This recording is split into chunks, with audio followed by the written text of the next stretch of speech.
The President of the United States or his designated representative will speak on the air shortly.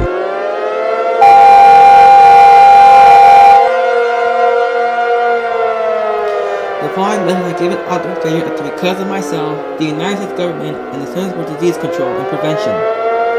This is not a test. I repeat, this is not a test.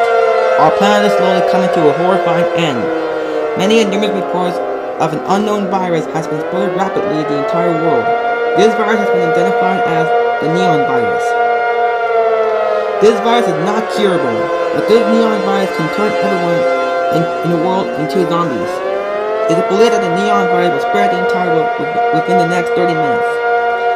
The CDC has some disturbing news about the situation.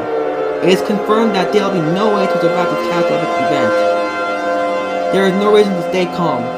Go into panic mode if you want to.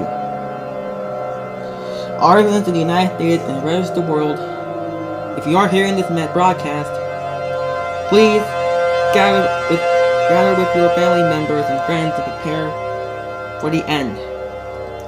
The president has been killed and turned one of those zombies, which means he will not be played in the air for the final time. I selected a quote from the Bible to be played on the emergency alert system for the final time. Romans 6:23. For the wages of sin is death, but the free gift of God is the eternal life in Christ Jesus our Lord. This station will sign off for the final time with one last playing of our national anthem. Please stand by as we conclude this final activation of the emergency alert system. May God bless us all, and God bless the United States of America and the world.